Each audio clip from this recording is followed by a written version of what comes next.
Messi মানেই উন্মাদনা, Messi মানেই হাজারো চোখের অপেক্ষা। কিন্তু ভারতের মাটিতে মেসির সফরের প্রথম দিনই সেই উন্মাদনা বদলে যায় বিশৃঙ্খলায়। টিকিট হাতে ছিল, কিন্তু দেখা মেলেনি প্রিয় তারকার। ক্ষোভ, হতাশা আর অনাকাঙ্ক্ষিত ঘটনার সাক্ষী হয়ে থাকে কলকাতা। 14 বছর আগে বাংলাদেশের মাটিতে এসেছিলেন একই মেসি, কিন্তু তখন চিত্রটা ছিল সম্পূর্ণ ভিন্ন।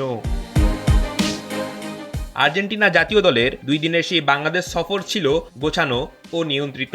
ভক্তরা সামনে থেকে দেখেছিলেন মেসি ও তার দলের অনুশীলন থেকে শুরু করে ম্যাচ পর্যন্ত। মেসিও প্রতিদান হিসেবে ভক্তদের নাইজেরিয়ার বিপক্ষে জয় উপহার দিতে ভোলেননি।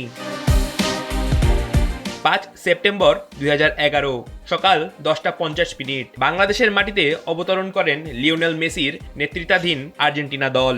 ফুটবল জাদুকর মেসিকে বরণ করে নিতে সেদিন ঢাকা বিমানবন্দরে ছিল হাজারো মানুষের ঢল। মেসির গলায় ফুলের মালা জড়িয়ে আর্জেন্টিনা দলকে সাদরে বরণ করে নেন তৎকালীন জাতীয় দলের অধিনায়ক আমিনুল ইসলাম বিপ্লব। সেই সফরে দলে ছিলেন Angel Di Maria, Gonzalo Higuain ও হ্যাভিয়ার মাস্টারানোর মতো ফুটবলাররা। তারকা খচিত দলটি ঢাকায় অবস্থান করেন হোটেল রূপসী বাংলায়। একই দিন বিকালে বঙ্গবন্ধু জাতীয় স্টেডিয়ামে অনুশীলনে নামেন মেসিরা। স্ট্যান্ডে বসে হাজারো ভক্ত সামনে থেকেই দেখেন ফুটবল জাদুকরের ছোঁয়া, পাস, ড্রিবল আর নিখুঁত নিয়ন্ত্রণ। মাত্র 1000 টাকা টিকিটে সেদিন মেসির পায়ের জাদু দেখার সুযোগ পেয়েছিলেন ভাগ্যবান ভক্তরা। পরদিন সন্ধ্যা ঠিক 6টায় বঙ্গবন্ধু স্টেডিয়ামেই মাঠে নামে আর্জেন্টিনা, প্রতিপক্ষ নাইজেরিয়া। গ্যালারিতে তখন নিঃশ্বাস ফেলবার জায়গা নেই। মেসি নিজের গোলের খাতা খুলতে না পারলেও তার উপস্থিতিতে জমে ওঠে ম্যাচ।